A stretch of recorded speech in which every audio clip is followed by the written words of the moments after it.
Oh, hey, we get a special treat in today's chapter. It's an Old Testament, New Testament crossover episode.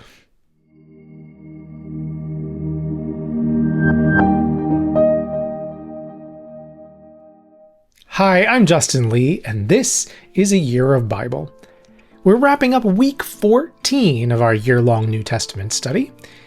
And there are certain stories in the Bible that I would love to have witnessed in person. And today's chapter has one of the big ones.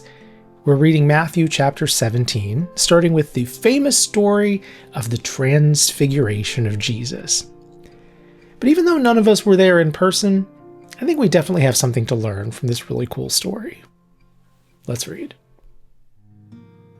After 6 days, Jesus took with him Peter, James, and John the brother of James, and led them up a high mountain by themselves. There he was transfigured before them. His face shone like the sun, and his clothes became as white as the light. Suddenly Moses and Elijah appeared before them, talking with Jesus. Peter said to Jesus, "Lord, it is good for us to be here. If you wish, I will put up 3 shelters, one for you, one for Moses, and one for Elijah." While Peter was still speaking, a bright cloud enveloped them, and a voice from the cloud said, "This is my beloved Son, in whom I am well pleased. Listen to him." When the disciples heard this, they fell face down in terror. Then Jesus came over and touched them. "Get up," he said. "Do not be afraid." And when they looked up, they saw no one except Jesus. As they were coming down the mountain, Jesus commanded them, "Do not tell anyone about this vision until the Son of Man has been raised from the dead."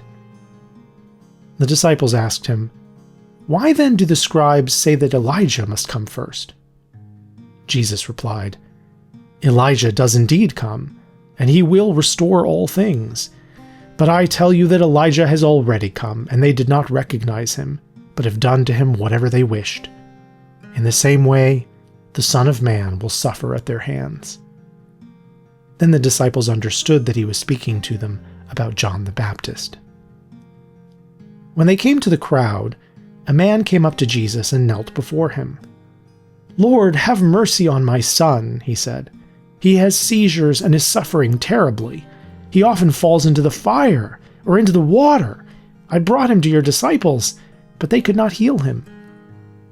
"O unbelieving and perverse generation," Jesus replied. "How long must I remain with you? How long must I put up with you? Bring the boy here to me." Then Jesus rebuked the demon, and it came out of the boy, and he was healed from that moment. Afterward, the disciples came to Jesus privately and asked, "Why couldn't we drive it out?" "Because you have so little faith," he answered. "For truly I tell you, if you have faith the size of a mustard seed, you can say to this mountain, 'Move from here to there,' and it will move. Nothing will be impossible for you." When they gathered together in Galilee, Jesus told them, "The Son of Man is about to be delivered into the hands of men.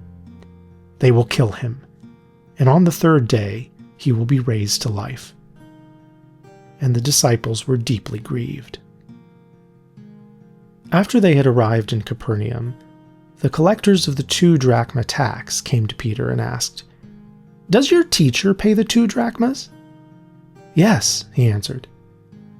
When Peter entered the house, Jesus preempted him. "What do you think, Simon?" he asked. "From whom do the kings of the earth collect customs and taxes? From their own sons, or from others?" "From others," Peter answered. "Then the sons are exempt," Jesus said to him. "But so that we may not offend them, go to the sea, cast a hook, and take the first fish you catch. When you open its mouth, you will find a 4 drachma coin. Take it and give it to them for my tax and yours." Amazing things happen on mountains in the Bible. In the Old Testament book of Exodus, Moses goes up the mountain to talk with God, and God sends him back with a mission to bring the 10 Commandments to the people, changing the course of history. Then in 1 Kings, also in the Old Testament, Elijah has an encounter with God on the mountain, and God sends him out with a mission to anoint 2 new kings and name Elisha as his successor, again, changing the course of history. Now, Jesus takes 3 of his disciples, Peter, James, and John, up on the mountain. And what happens? They encounter Moses. They encounter Elijah. They encounter God. And they get a taste of the glory of Jesus in a way they have never seen before. In Exodus, when Moses comes down from the presence of God, his face is shining. Well, here, Jesus' face is shining too, but it's not just a little glow like Moses. Matthew says Jesus' face shone like the sun, and his clothes became as white as the light. Like the sun. Can you imagine? You'd need eclipse glasses just to look at Jesus. What is this event telling us? Well, first, it's drawing this direct parallel between Jesus and these 2 revered prophets of the past, men who were so holy that they had actually had the chance to speak directly to God in their lives. Men who were intermediaries, carrying the message of God to the people, just as Jesus is now representing God in his ministry. But even with these parallels, Jesus is clearly being placed on another level entirely, because Moses' face shone from the reflected glory of God, like the moon reflects the light of the sun to us.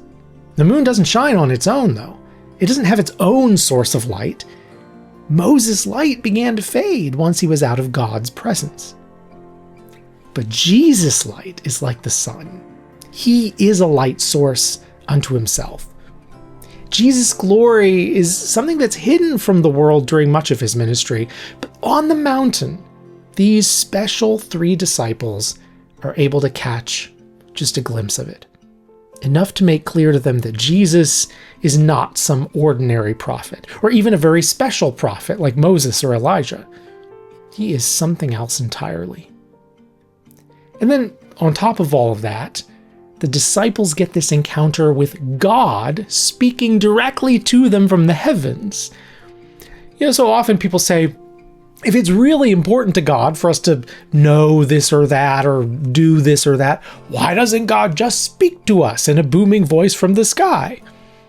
And I think there are a bunch of possible answers to that. But here, that's exactly what God does.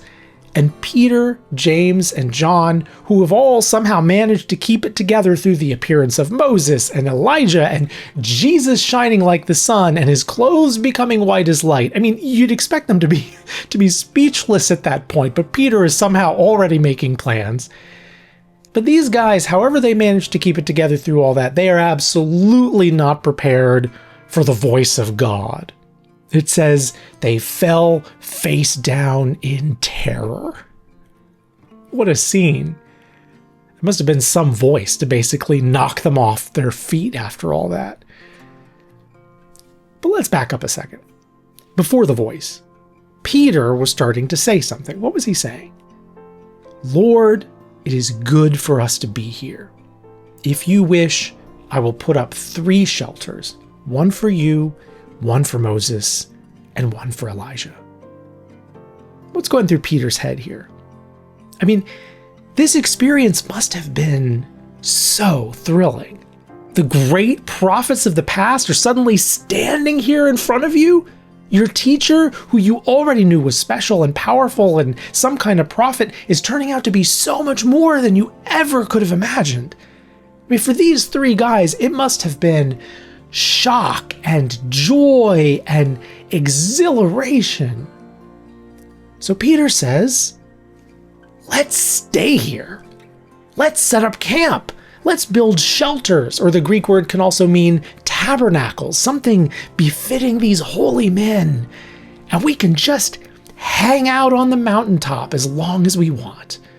Away from the crowds, away from the obligations, away from the persecution, away from the doubts and fears and anxieties, away from the world that just doesn't understand. Just us and the prophets and Jesus in his radiant glory. This is the ultimate goal, right? This is the end of the game. We did it. We won. Luke's version of the story says about Peter, he did not know what he was saying.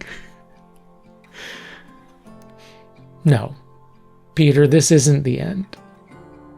You got to go back down the mountain. Moses went up the mountain to see God, and God sent Moses back down with a mission. Elijah went up the mountain to see God, and God sent Elijah back down with a mission. Now Jesus has brought these 3 disciples up the mountain to see God. Of course, now they have to go back down with a mission. There are times in life when you get that mountaintop experience. You're at church singing a song of praise, or you're on a retreat looking up at the night sky, or you're even just at home spending quiet time in prayer. And you feel this wonderful sensation of the peace and warmth and joy of the Holy Spirit. If you haven't ever had that experience, I hope you will soon. It often requires getting away from all the noise and the flashing lights that surround us all the time these days, and giving your spirit a chance to rest. And I find that especially at a retreat or conference or mission trip or whatever, when you're away from your daily life and away from your phone and all those distractions, and you're surrounded by supportive Christians, you can really have some incredible mountaintop experiences where you just think, this all makes sense. It's so clear. I feel like I could do anything right now and know that God is with me. Let's just stay right here forever. But you can't, of course. You can't stay on the mountain. You got to go back down with a mission to share God's love with the world. The mountain isn't to stay. It's to recharge you and prepare you for whatever's next. So yes, seek out those mountaintop experiences. They can be an important part of your walk with Christ. But don't be surprised when God sends you back down the mountain with a job to do. And when you find that things don't feel like they did on the mountain, that's normal.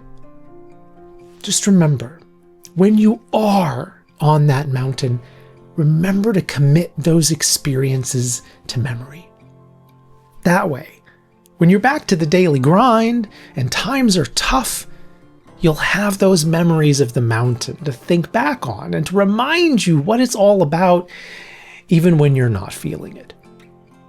Because after the mountain comes the valley, and the valley can drain you. But the God you meet on the mountain is still God in the valley.